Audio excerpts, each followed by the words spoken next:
How are you doing, people of the internet? My name is Odor Jagero, and this is Dialogues with Jagero. In Africa, we have always tended towards the new religion that was brought to us by the white man, for a lack of a better word. Yeah, and sometimes I think about my ancestors. The father to my grandfather obviously was died before the colonizer came. And I'm just wondering the gods that they used to pray to, how they used to, where they used to take their problems. And so today we are going to be talking about African spirituality in a deeper way. And this is a series by none other than Mildred Aweno. Thank you. How are you doing, Aweno? I'm very well, thank you, Jagero. Yeah, I said in our first interview, in Dialogues with Jagero, that I am a Christian, born again. I sort of believe that God exists because I have an experience and a testimony. But then there is a question that never leaves you, that the people that died before Christianity came, how are they judged? Are they going to heaven? Are they going to purgatory? Where are they going?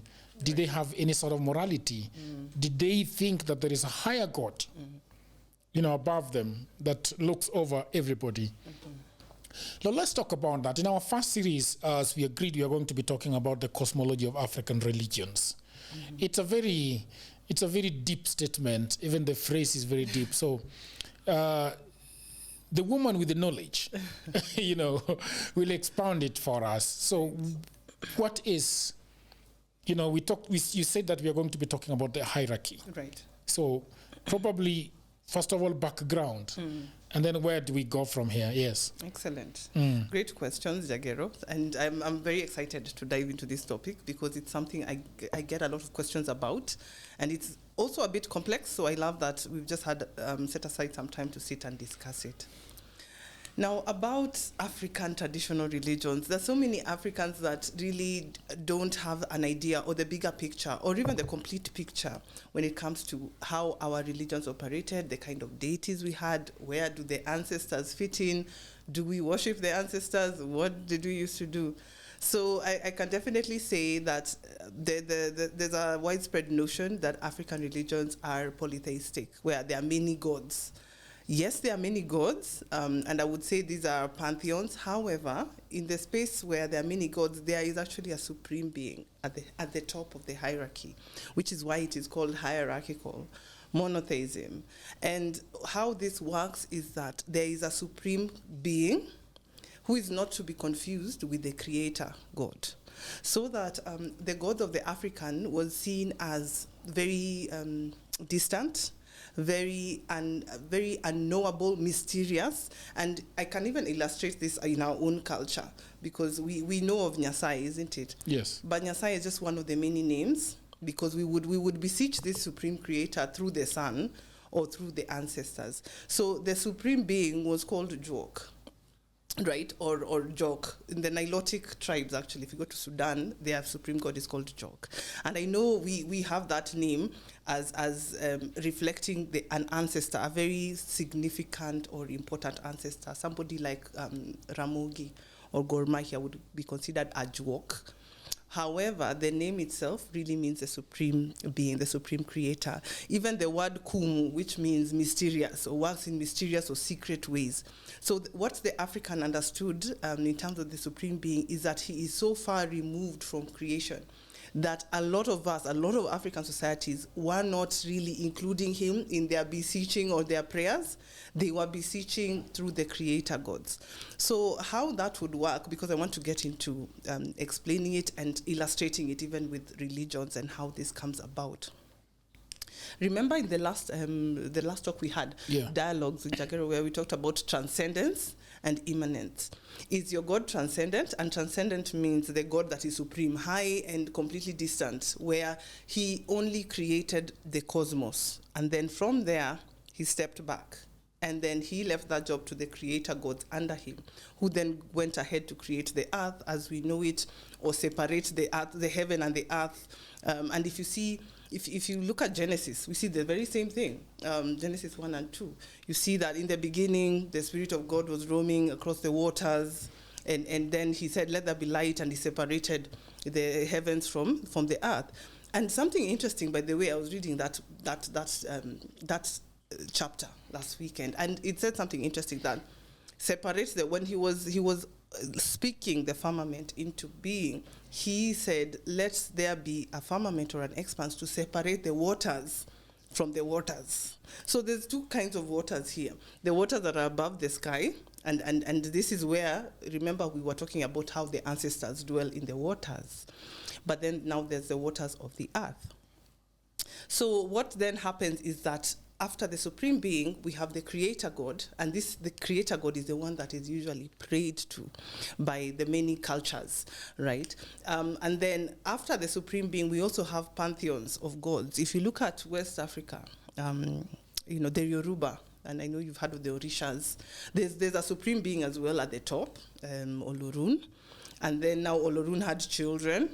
And then now these children are the ones who then created the earth, or as the Yoruba know it, and became even some of their first ancestors in some of these cases. Now, I want to go into a concept called the distant God, or the God that is at rest, or the God that does not need to work. And it's called Deus Otiosus. Deus Otiosus. Or an Otios God. What is that line? What is that name? Deus Is it Latin? Yes, it's Latin. It just means the distant God. And the description of this Otios God really it gives you deja vu for the Bible, because it's the God who is at rest. If you remember Genesis 1, it says that after creating the earth, or the cosmos, God rested. And by resting, it means he retreated. Now, if you look at Genesis 2, it becomes very interesting, where the God moves from very distant, this kind of Otios God that we are describing, and now becomes a God that is on the earth. He's walking in the Garden of Eden, looking for Adam and Eve, asking, where are you? He's putting them together using clay. And this therefore means that he's a creator God, right? So Christianity is interesting because they've merged those two concepts of the supreme being as the creator. But when you come to Africa, that is not the case. We are very clear that the supreme being pre-existed. And our creation stories, if you notice, always begins when the earth has already been created. In some ways, the African knows or understands or is conscious automatically that creation is bigger than us. The cosmos is bigger than us. And in some of our mythologies, some of the first ancestors would come either from the sky, like the Maasai, in a cow skin, much like this one, or they would be coming down from trees, or from some place, or actually out of the water. So a lot of these references could actually be historical memory, because remember, we did have a few cataclysms during the last ice age. And there's a lot of water, which what does that mean? The story of the flood, isn't it? When the earth there was a deluge. Yes. And it was a natural cataclysm. The Bible one? Yes, it's related in the Bible, but it's also there in the Epic of Gilgamesh. The flood story, you'll find it in many myths around the world. Oh, really? So it is something that historically happened. It's just that the timing and how it is told differs according to the society at play. But for us Africans, where you don't That is interesting, because as Christians, we thought we monopolized that story. No, you do not monopolize the flood. Though you've captured it, and it's interesting. That's why it's still important to study Christianity vis-a-vis, our culture, so that we can understand where certain myths are placed. So for us as Africans, you might not find so many flood narrations, but you will find what happened after the flood, which is where our stories start with our first ancestors descending from trees, high places. And you can see the same thing happened in the Bible with Noah, where the ark itself was somewhere that was elevated, and they had to rely on birds, for instance, to bring them back news. Another interesting thing is that birds play a big role in creation in African societies, and we can also see that after the flood story, right? Now, we've also seen cases where the God does not even come into play. The supreme being, like for the Mijikenda, they say he's so out there that for them it is just the ancestors who they will pray to. Now, from our last discussion, we talked about how the ancestors are simply emanations, right? They are manifestations of the Supreme Being. They are what you call the dead gods, the ones who die and rise again as spirits. In the Bible, they are described as the spirits of just men made perfect. So these are our angels. These are our intercessors, isn't it? So we do not approach the ancestors as gods. We approach them as you would a saint or like an angel, right? So when you look at the high gods for us as Luos is called Joke, isn't it? Yeah. But that name is also related to the first ancestor, like I mentioned before. So for instance, I would ask you, Jagero, which clan are you from? So then based on that clan, who is the Joke of that clan? Who is the founding ancestor? Or the one that really gave the name of that clan to it, right? So it's important, and that's where our veneration started from. Now there's the Joke of the clan, but then there's the Joke of the entire tribe, isn't it? Now for us as Luos, we know Ramogi, we know Podo, right? Labongo, Anyipir, Dimo. If you can go back, when you start talking about Ramogi, you're in Kenya still. When you start talking about Labongo and Nyipir, you're in Uganda. When you start talking about Dimo, you're in Sudan. So you can keep tracing back the ancestry of the Luos as we were migrating, isn't it? There is when in Luo, which is a culture that we share. Yeah. You say Nyingi Marjuok, meaning. Have you ever understood what they mean by that? By the way, that name Joke, I think it is confused. There's two meanings to it that's been attributed. There's the really high divine meaning where Joke means the high god, right? Which is never used. By the way, many of our gods, we don't even use their names because we understand that they are mysterious and unknowable. But then there's Joke as the singular for the ancestors, isn't it? Because our ancestors are called Juogi. So Juogi as the plural of Joke, right? So again, we use the word Joke to sort of devolve the divinity, right? So anywhere we mentioned Joke, if we, in reference to you as a person, we are referencing that you are carrying a piece of the divine in you. Not that we don't, because we understand that we are all divine. But the ones that are endowed with the spirit of Joke are seen as the mediators. I asked my grandfather about it, Jagero, about what it means. Yeah. And he gave me a very interesting explanation. He told me that Nyingimari Joke is the name that identifies you in the spiritual world. Okay. Like the spirit name. Yeah. So it's like everybody now, if you understand it now, you feel like it is your spirit ID. That when there are so many Oduors, Yeah. But he was telling me that there is an Oduor that is when the spirits talk about me, there is an idea attached to that Oduor, which I found very interesting, that in the land of the spirits or in the cosmos, the spirits can ID me and know that we only, there are several Oduors, but there is a particular ID that when mentioned, we know that it applies to Jagero, the Oduor Jagero. Exactly. And not any other person. Right. There's that spirit name, by the way, that is given. And what I know is that there's a name that you're given by the ancestors themselves. And that applies because sometimes we, especially for our culture, we are usually named after the ancestors anyway, isn't it? So, for instance, I'm named after my late grandmother. So I would say I'm also an ancestor, yes, Awino. The full name, Mildred Awino itself, is as an ancestor.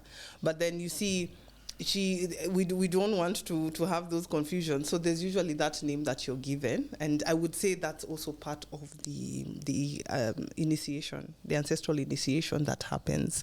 So not to feel, if you haven't received a name yet, not to feel like you've been left out or you're missing out on anything. But it's important to know that your name is important because it carries the powerful imprint or the energy that identifies you in the world. And this is why, and when I say the world, I mean the spirit world. Because there's a flurry of people changing their names. I mean, with all this awakening that is happening, But I also want to tell the same people that they need to go back to sit with themselves and have that conversation with, like a soulful conversation. Because by changing your name, you're changing your life path, you're changing your soul path. And it's important to understand what you're about to embark on. And also it's important to understand where your name came from. But when they're changing their names, sometimes I feel like they're not really changing their names. They're dropping the English name. Yes, that's different. No, that's different. That's applicable. I mean, that's not an issue at all. But there are cases where people change the full name. Oh, the full name. Yes. So that is what I would say is very different, or changing your life path. So I think you did not explain a little bit of the naming. Can you talk a little specifically about naming and what it means and how the name IDs you in the cosmos? Okay, so for us as Africans, the African thinking around naming is that we believe in the continuity of the cycle of life, right? So like the spiral, right? So we are emanating from the divine all the way from Dwok down to Awino, who's down here, right? So the name that you're given usually is given to you by the ancestors, and it comes through from the Ajuoke. Now, for those of us who are here, so sometimes the child is not even named immediately. You'd have to sit for a bit and figure out, okay, which ancestor is this that has come through this child? So we all understand in terms of our African ancestry that all of us are emanations of the ones that came before. So I am simply the latest chapter of Mildred Awino, isn't it? So I am meant to understand Mildred Awino's path to the point where I am here to complete it, the mission that she was here to do. And my descendant will be probably the one that will finish it. It's important to understand, by the way, that the name that we are given, a lot of us are very averse to the English names, and I understand that completely. And you can drop it if you feel led to. But I want us to understand that the spirit itself comes from within, right? You might change your name, but then you have not changed your psyche, you have not changed your spirit at all. And in that case, then you have not really created the change that is needed. So I want to emphasize that the change first has to come from within the self. The prompt to change the name or to give the name comes from the spirits as well. And a lot of times it comes under crisis, by the way. So when you see, especially the youth, people who are going through a lot of depression, a lot of these chronic illnesses, so many things that are there to call you or to awaken you to that reality. So when it comes to names, I'm seen as an emanation in the long line that is Mildred Awino's, or the latest in the long line that is Mildred Awino. And of course, with the understanding that there's going to be another person. By the way, very interestingly, Jagero, as an astrologer, I took time the other day. I pulled up my own birth chart. I pulled up my mother's birth chart, my late mom, and I pulled out her mother, now my also late grandmother's chart. And it was very interesting to see the common threads and to see the kind of work that they were doing here spiritually and the kind of work that I'm here to also do. We actually share the same Saturn sign. We all have Saturn in Scorpio, Saturn in Scorpio, Saturn in Scorpio. It's very interesting. And Saturn changes signs every 2 years. And my grandmother was born in the 20s. My mother was born in the 60s. I was born in the 80s. So what are the odds of such commonalities in themes, right? So I understand that my grandmother was growing up in the era of colonialism, actually. Yes. It was in the thick of things, in the 20s. So there's really nothing much she could have done. So was my mother, right? But for me, who much as I have Saturn in Scorpio, I also have Pluto in Scorpio. So I'm sort of equipped to be able to look back and dismantle a lot of things that have been holding back the generation or the lineage itself. So I'd love people to look at it from that perspective, that change comes from within, and change also comes from within the lineage itself. Yeah. Understanding your place within the lineage. And how do you begin to understand that? So that and for what reason are you doing this? For example, when you are going back to your grandmother, you go back to your mother and then your mother and then your grandmother, and then compare the three women. That is you, your mother, and your grandmother. How is that important in life? Oh, it's so important because, again, when we remember the importance of cycles, when we remember the importance of how much we are either doomed or fortunate to repeat cycles, how much we are here to heal generational trauma, also to heal generational curses. Yes, there are also generational blessings. But now that we're even on this topic, it's important for us to understand that by studying yourself and also studying the members of your family, you're able to actually pick up on the kind of the strains that are running through, right? Many lineages are dealing with alcoholism, for instance. And you might find that whenever I get a client, for instance, and they're dealing with alcoholism, sometimes they don't even need to say it. You can see somebody just has imprints of some kind of addiction. And it doesn't have to be alcoholism alone. It can be something else. But when you look at it and you ask them questions, you realize, oh, their father had an issue, the same issue. In some rare cases as well, it's coming from the mother's line. So it's important to know that those of the people who are dealing with such strong addictions or the kind of vices that are too strong for them, there's a reason why it's too strong for you. It's not yours. I got to ask you this question. When I was talking to somebody, his name is Daniel Orenge, who was a very serious alcoholic.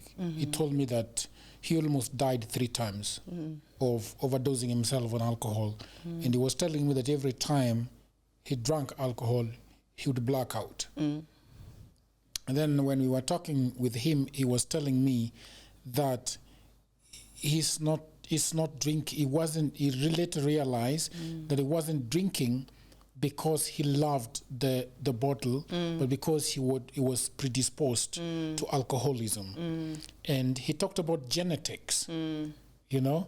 So are we talking about genetics here, or we are talking about, the spirits? Right. Are they the same? It's a linguistic way of describing the same thing. Because genetics uses science or uses actual physical imprints, isn't it? But there also is a strain of science called epigenetics, which looks at now how some of these traits are passed on. But the language that we use is more of a spiritual language, though it can be demonstrated through genetics. Let's put it like that. So what he's saying is true. But also another thing I would say is, someone like Daniel would fit the kind of symbol I would call the scapegoat, right? And we all have, most families have a scapegoat. And we know the scapegoats just by looking at them, not really looking at them, talking to them, but also looking at their birth charts. You'll always find, especially in the most straight-laced religious families, there's always going to be that one person who's not as straight-laced, who's not as religious. They will either be the defrocked priest, a serial criminal, either an addict, someone who's committed at some point. So a lot of these people are dealing with pain of an entire lineage. And that's why they have to self-medicate. Why are we calling them scapegoats instead of... scapegoats, because I say the scapegoats... Who is scapegoating? There's 2 things. There's scapegoat and sacrificial lambs. So scapegoat is the one who bears the weight of that particular issue or that particular vice. So that if it's addiction, the scapegoat is the one who carries it. So the scapegoat is the one that is dealing with alcoholism, the one that is dealing with either a total criminal, and if you look at the context of their family, it's the opposite. Their parents are basically even pastors, you might find. So that's why I'm calling them scapegoats. So it is not necessarily a bad term.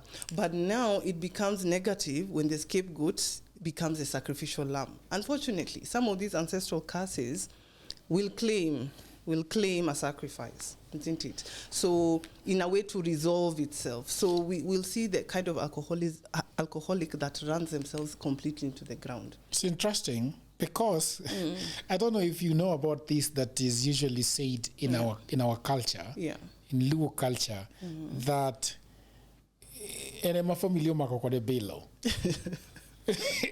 have you not heard that? I've not heard it, but it's... You've not heard that? I've not heard that. No, I think the people, for you who understands it, you understand it as a scapegoat. Yes. The guy who carries the burden. Yeah, for the family. Yes. But a lot of people see somebody whose life has really gone astray. And especially when the family is doing well. And is like a charlatan. Yeah. Is looking like a street kid. they will say that that one is the guy who has brought wealth into the family. He's the one who has been sacrificed. Then that is a very astute statement. Very true, and very true.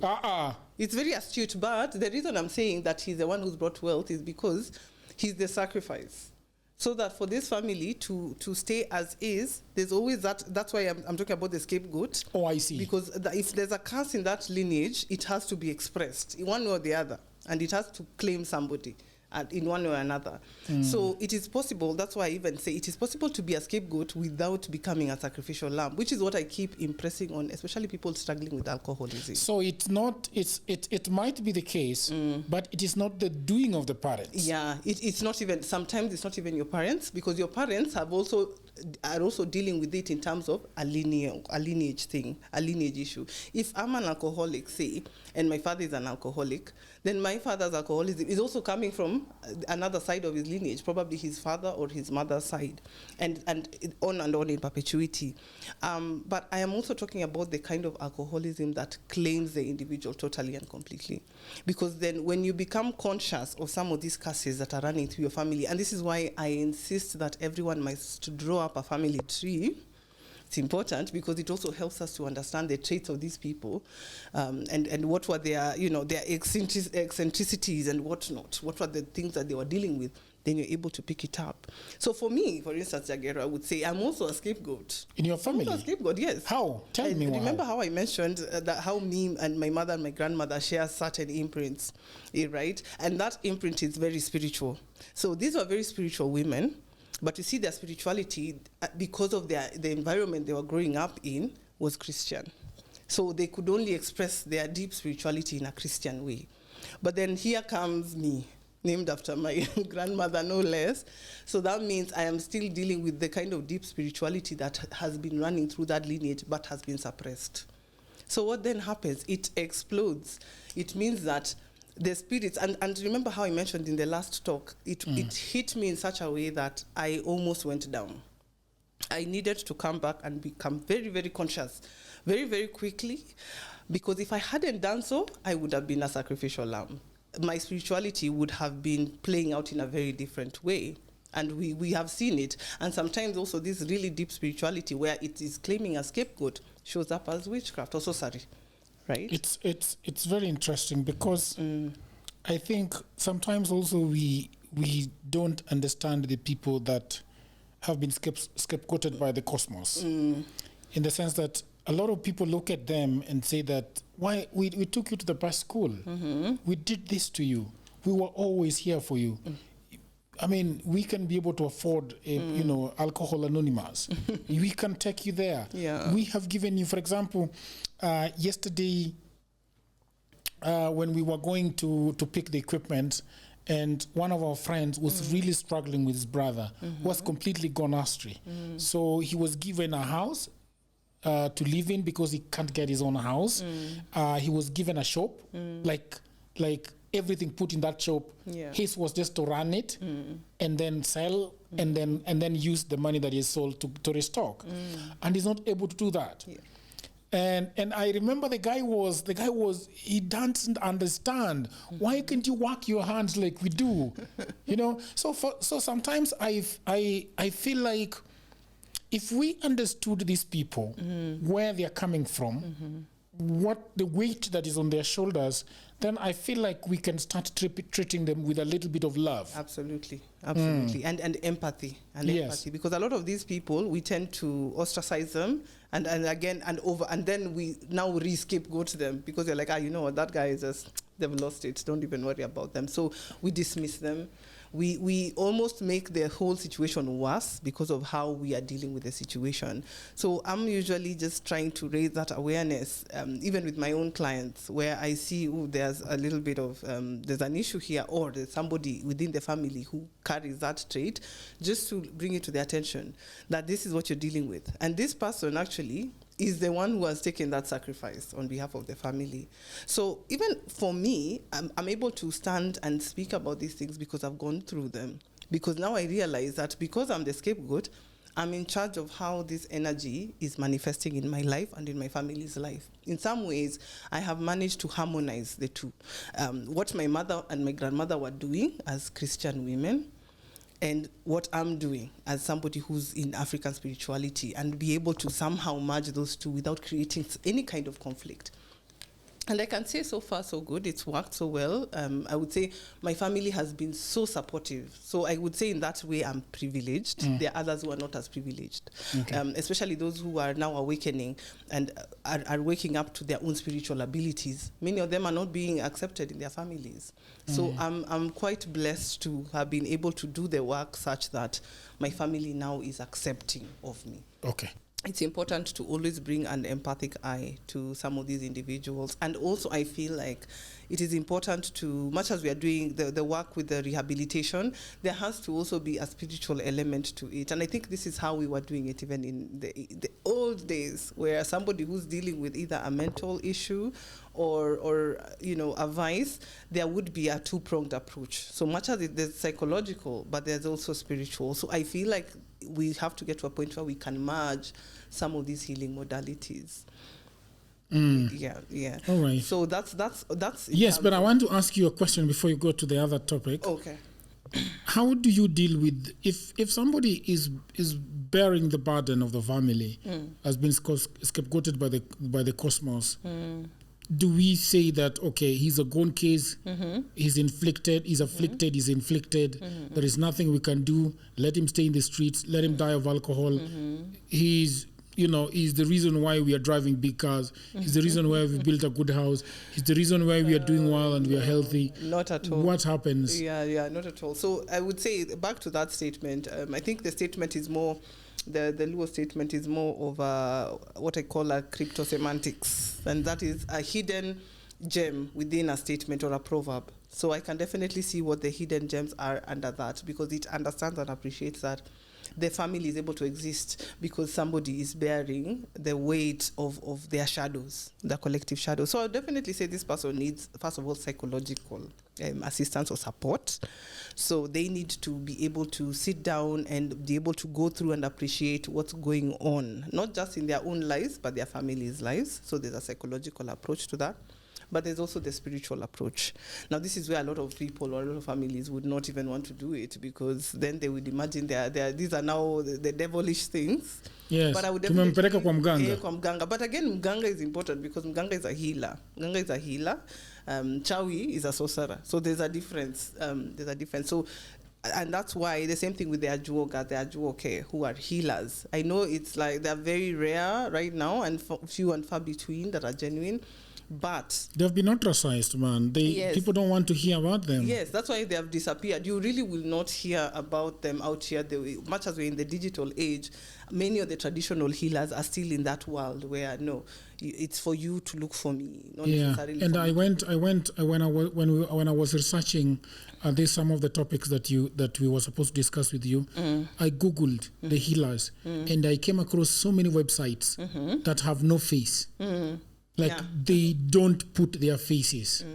Yes, and in fact, they don't put any kind of their likeness, because again, there are so many principles. And remember, there's the traditional worldview, and now there's the modern worldview. The traditional worldview is a bit more very cautious, because we understand that we live in a world where not everyone is for what you're doing. Not everyone is going to look at you as a positive influence, and they also understand the power of projection. I like the word positive influence. Exactly. So when they see you, for instance, Jagger, if we just put a size or skirt on you right now, the way you're looking, there's a projection people will put on you, will place on you, and then they will treat you according to that projection, whether it's positive or negative. But for the most part, it's probably going to be with suspicion, isn't it? So a lot of them really don't want to deal with that. They want to focus on their craft, on what they are doing. And I would see that, because even for me, much as I'm on the modern side of things, I also struggle with just putting myself out there, or the likeness, much as, am I going to do a reel, or am I going to do a TikTok? We understand that there's so much energy out there that you need to preserve your energy. Let people come to your office or come to, where you're set up. but as opposed to the other way around. You're using too much energy. And also, we understand that there are people who might, because of that, they might, what can I call it? It's called, what can I call it? Spiritually speaking. Is it the evil eye? The easiest way I can put it is the evil eye. Okay, so you don't want somebody to sort of latch on to you. We understand as practitioners that people can take up our energy and we can be left with nothing. Okay, so if I sit here, in some ways, people are consuming what I'm saying. From where I'm sitting, as somebody who deals with energy, that already drains me of enough energy. Leave alone sitting down with a client. Sitting down with a client, I'll have drained some of my energy as well. Because remember this, Jagero, when you come to me and you're going through a particular life crisis, by the time you're leaving, you're feeling much lighter, isn't it? What does that mean? Now that we know energy cannot be dissipated, cannot be transferred, right? So I'm left with that energy. I'm carrying that burden for you, but I'll know how I'll deal with it later. So you see, we have to manage how we are distributing our energy, which also entails our image. You're now giving me the vibes of a Nigerian. I've tapped into West Africa. I've tapped into West Africa. As speaking to another Nigerian here. Yes. Now that you're looking like a proper Nigerian. A lot of people say I look like Nigerian. And I think in this one, they're going to say, ooh. You know? Yeah. So, unless you have another question. No, we can go ahead, yes. Okay, yeah. Okay. So, that was just with regards to the ancestors. I'll still get back to that. So, with our creator gods, like I said, these are the ones who now we would beseech in prayers, right? Now Nyasai. Instead of praying to Jok, we'd pray to Nyasai through the sun. Right, through the sun. And this is not just us, right, because even the God of the Old Testament is also prayed to through the sun. In the book of Psalms, David calls him God is a sun and a shield.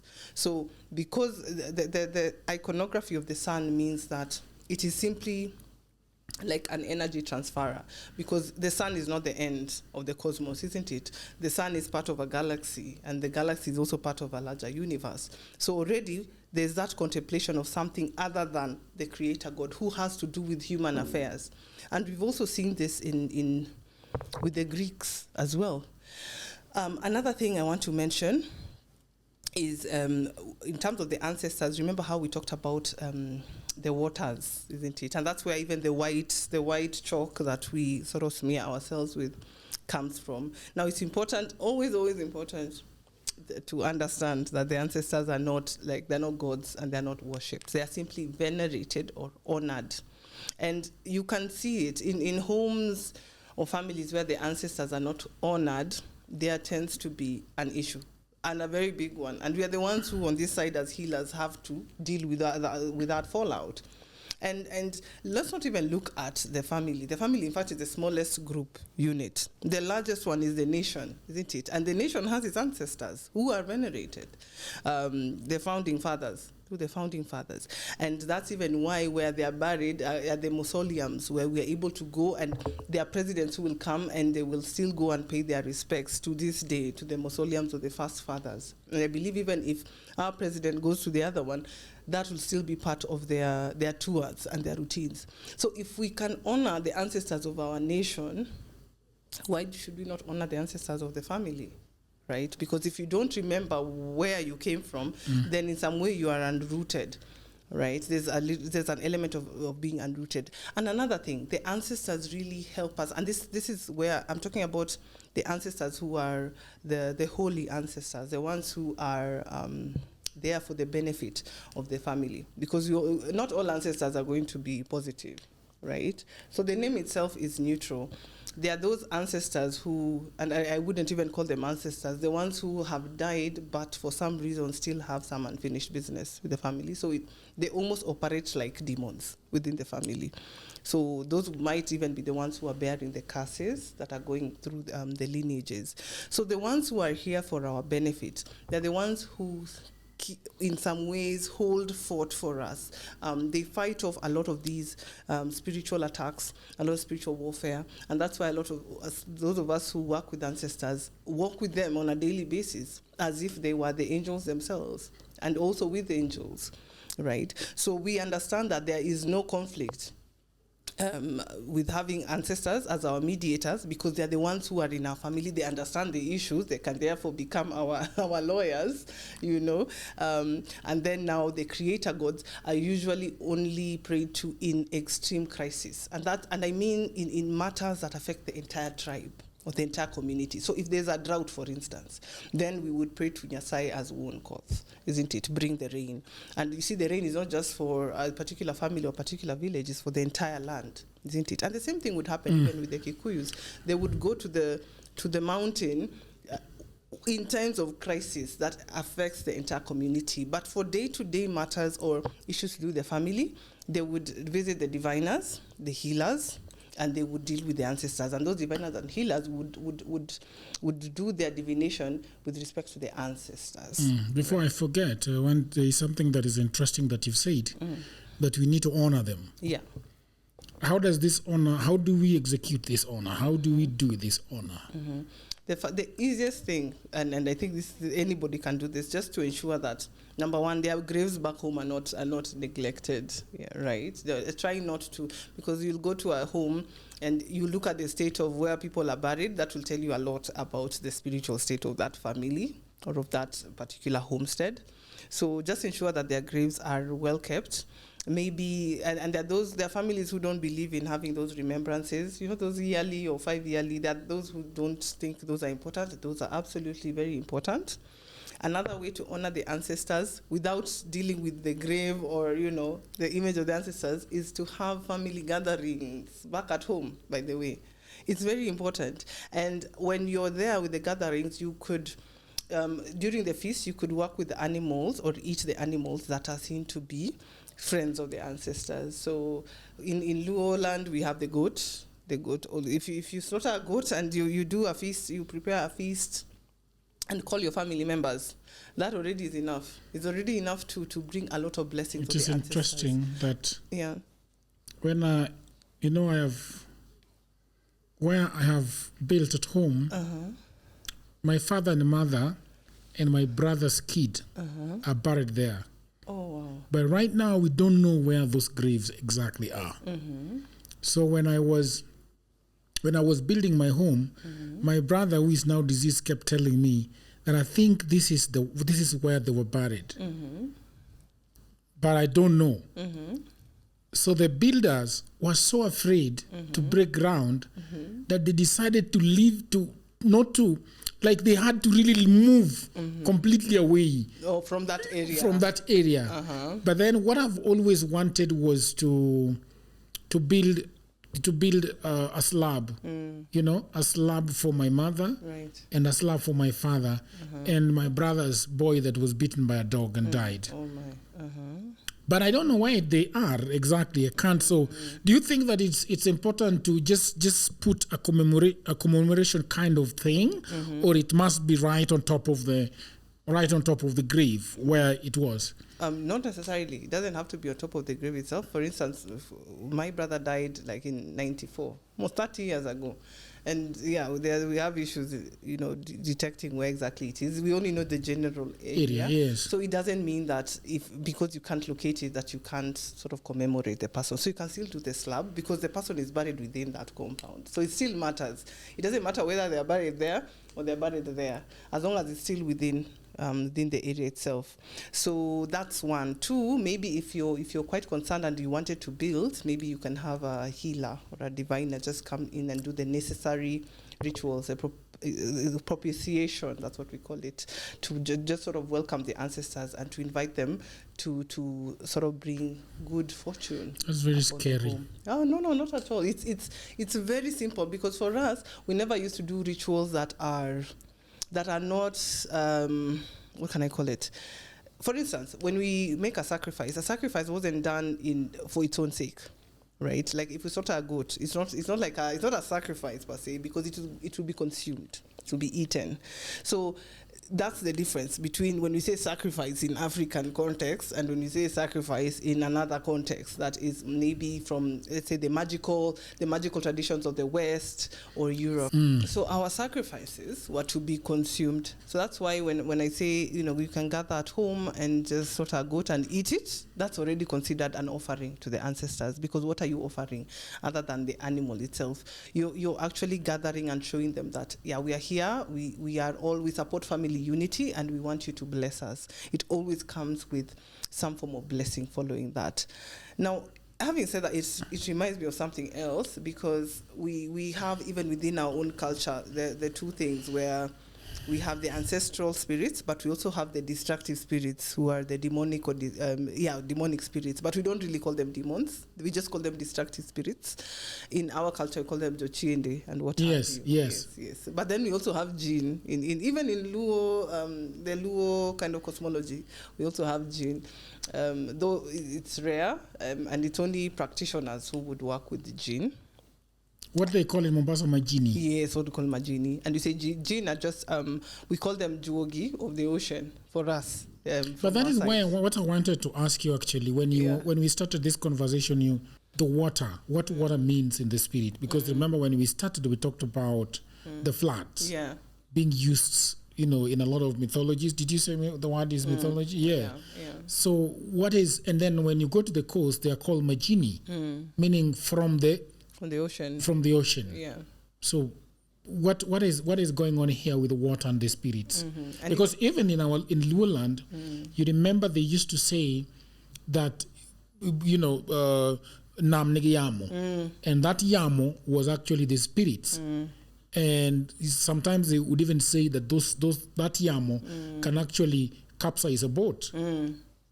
People can just go to fish and they don't come back. Yeah. And the people in the village would say that yamo the kordige. They have gone with the spirit. Yeah. Yeah. So what is the idea between, what is this relationship between spirits and water? That's even great, because it's one of the things I was even going to get to. Yes. But now that you brought it up, so the water again is the hub of creation, actually, all creation, because before the earth was formed, it was only water, isn't it? It's only chaos. So water is like the amniotic fluid. The seas, the oceans are the amniotic fluids of the planet itself. So, and if you notice, in African cosmology, water is associated with healing as a result, healing because it is cleansing, it is a cleansing agent, and also it is associated with wealth. So that's why even in West Africa, there's a whole industrial complex around marine spirits. I think you've also heard of those ones. Yes. Right? So even in Lake Victoria, we have the spirits there, and then we also have, there's a feminine spirit there that they used to call Minrech. Yes. Minrech, the actual literal ones. Or in our place along the river, we call it Minnam. The mother of the waters. There you go. Yes. And usually the deities of waters tend to be feminine as a result, right? That is why we have the mermaid and things like that. Sirens and all that. So there's that feminine and Mami Water and what have you, Yemaya, Oshun, or Lukun, all of those type of entities or deities that are associated with the waters. Now, of course, there's that positive element, yes, because there's a whole marine kingdom that is associated with these deities. And many of these spirits, associated spirits, come from those marine kingdoms. But of course, not all of those entities would be positive. They will also have the negative spirits, right? Like now the ones that would bear away the fishermen.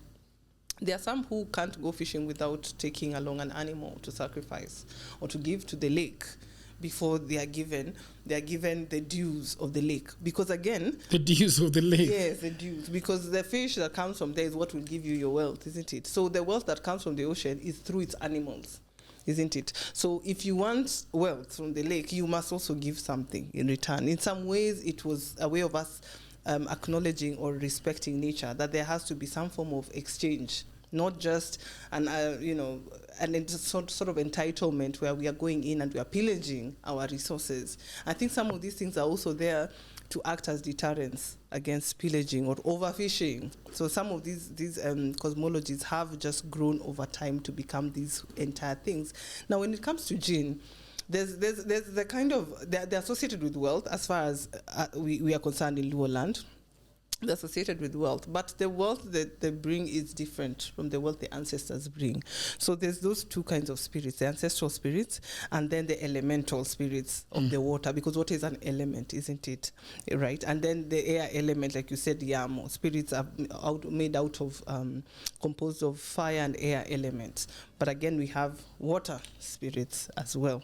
Now, when it comes to that, the kind of wealth that the ancestors give you, and this is why the ancestors insist that it is better to work with them than with, say, elementals, is that the kind of wealth they give you can be traced.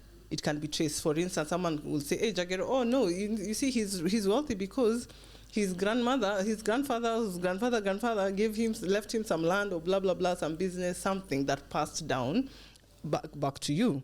But the kind of wealth that the elemental, say like a jinn, will bring you is very, nobody can see the source, right? Today you'll be like this, Jagero, tomorrow you'll wake up. Finally, you're like the richest man in the world. Well, and people will be wondering, wait, what is this person even doing? Wash guy? Yeah, what are you doing? What's going on? What's going on with you? So it's about the wealth that can be, whose source, rather. Where the source can be seen and where the source can't be seen. And we've seen this even in mythologies, stories, folktales, Luo folktales, where the tale of Nyamgondo, who picked an old lady from the lake, and then she came with a lot of wealth. And then when he scorned her, she went right back and carried all her things, all the cattle, all the livestock, all the wealth she came with, all followed her back into the ocean. This Nyamgondo Mawudumbare story, it basically talks about that, the wealth that you can get from the water, or from the water air. Spirits, yeah, from the elemental spirits. Elemental spirits. Yeah. And even when you get that kind of wealth, you have to be very careful. It's not something that is yours, because it can always go back. It can always disappear. There's always some kind of condition that you have to fulfill, one, or two, even when you pass on, your descendants have to continue fulfilling some of those conditions, which is why we say the wealth that is given through certain elementals, certain, not all, leads to you paying in perpetuity with your descendants, right? So that could also be another source of a generational curse.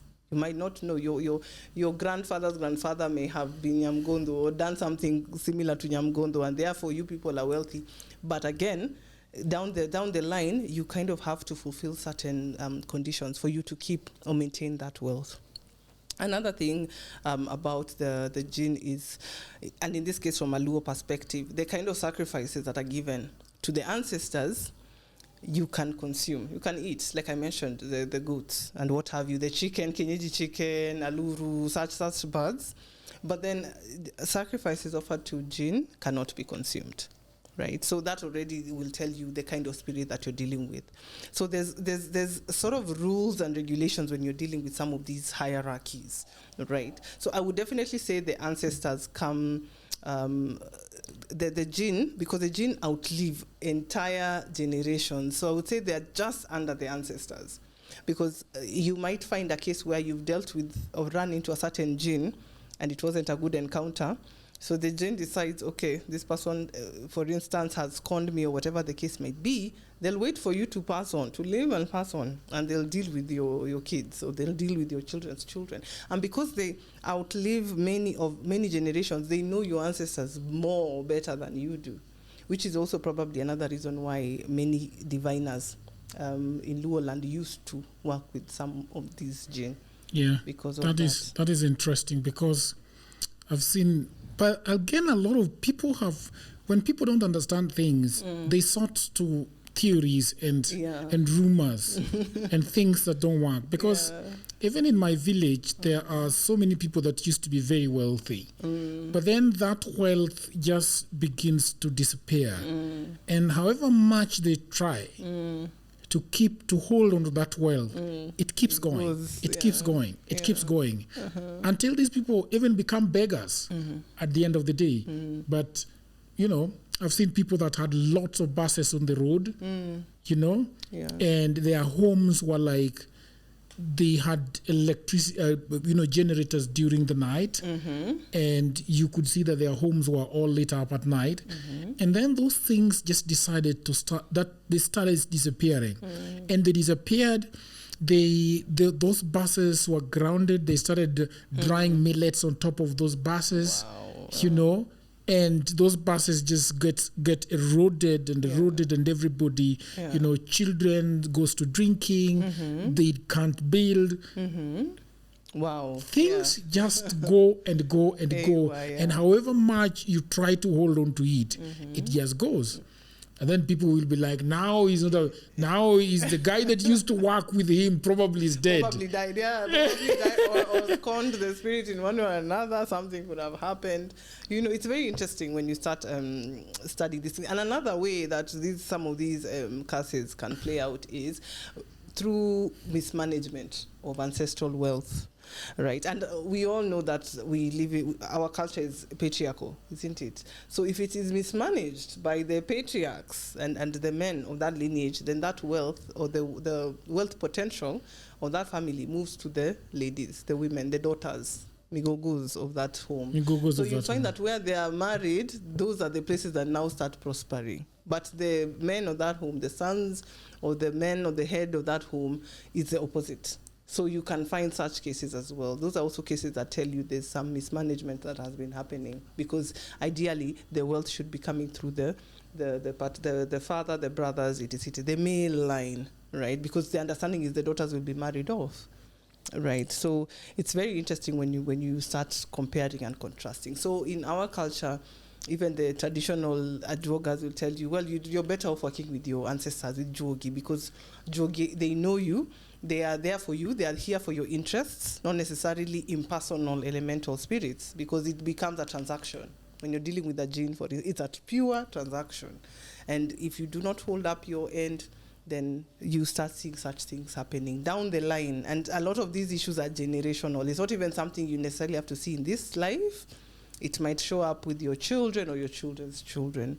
Then now people like us have to, we are brought certain issues when it's 2 or 3 generations down the line.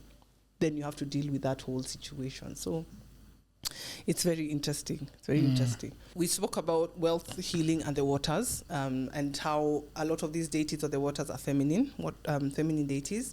I also wanted to mention how in certain parts of Africa, you will see there's a very straight line. There's a supreme god, there's a creator god, the ancestors, and what have you.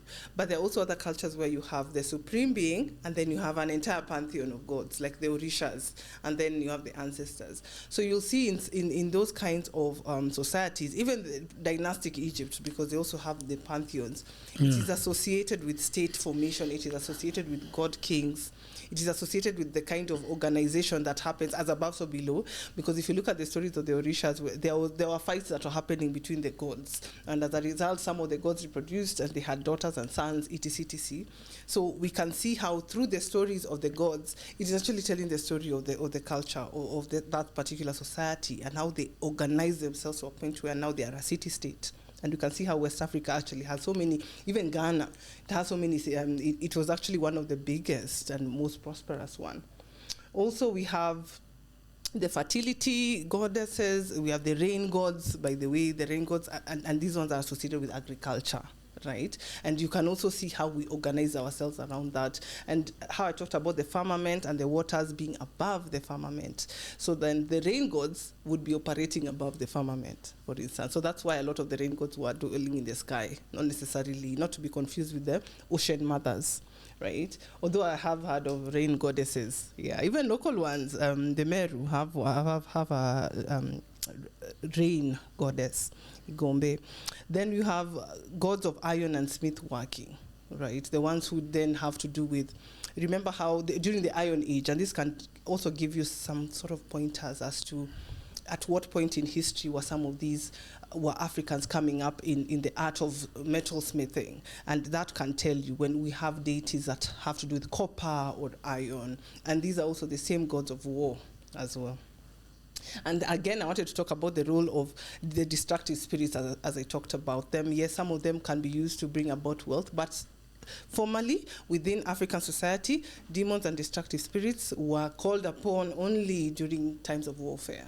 Right, so when the warriors had to go, and that's why we had the Oloibons and these people they were not just war generals, but they were also spiritualists. So they're the ones who would be the priests to mediate some of these spirits. And it meant that after coming back from war, they had to be cleansed from these spirits, because you can't come with the destructive spirits and re-enter society. Right, so we don't see that happening now, of course, which is why, I don't know, maybe there needs to be a study that is done about the kind of PTSD that soldiers go through. That's why many of them there has to be some aftercare that happens because of the atrocities that they have to go through. So for us, in our societies, we almost used to desensitize the warriors before they went. But when they came back, we would reorient them so that they would enter society as complete individuals. Yeah. Great. So I think a lot of information. I think the reason people should be able to, the reason why I started dialogues with Jagero is so that we can go deeper. We can scratch the surface, go deeper. And even though we fear these things, let us hear properly about them and hear them. Because, for example, as we have already discussed, in my culture, the Luo culture or the Nilotic culture, there are so many of these murmurings, there are so many of these theories, there are so many of these Yamo and the spirits, and no one comes out to articulate them. Well, a Christian might disagree with them, somebody else might disagree with them, but that is, at least there is an explanation that you can run away with and say that, okay, these things that I've been hearing about, this is perhaps what it is. This is another theory that explains what has been bothering me. For example, for me, my take home from this, the first episode of this spirit, this series, what did we call it? African cosmology. Yes, the African cosmology. The cosmology of African religions. Yes. The cosmology of African religions. What I'm going out with really as an important topic or an important part of the discussion was the idea of the person that carries the weight of the family. The scapegoat. Yes, it's a very important thing, and I think in my family we have such kind of people. Within my in-laws, there is a little bit of rumors about what is going on there. So it is very important to be pleasantly surprised about ways through which members of the family tend to go different routes. Some are drowning, catching at straws and things like that. Indeed. So Mildred, thank you very much for this first episode. Anytime. We'll be discussing the second episode. People, ladies and gentlemen, people of the internet, my name is Otur Jagero, and this was Dialogues with Jagero with Mildred Aweno. Mildred Aweno is a diviner, a tarot reader. That is correct. And then you said an astrologer. So I believe that we are going to be leaving her contacts. What kind of contacts did you leave? The email or the number or both? The email and the Facebook page, whichever works. Yes. Yeah. Okay, great. And then if you have questions and you want your services to be customized, not in generalities that we have talked today, you can always reach out to her. Most of the people sort of confuse the guests that we have and dialogues with Jagero. So most of them reach out to me as if I am the person that is doing this thing. I've had problems with Matheka because a lot of people are reaching out to me thinking that I'm Matheka. Right. So we will leave her contact over there in the description, and you can always reach out to her so that whichever problem that you're having, the concern you're having, the questions that you're having, you can always direct them directly to Mildred. Please don't forget to subscribe to this YouTube channel. Please like and follow our Facebook channels, that is TikTok, Facebook, Instagram, and X, or Twitter as we know it. Until another episode, bye for now.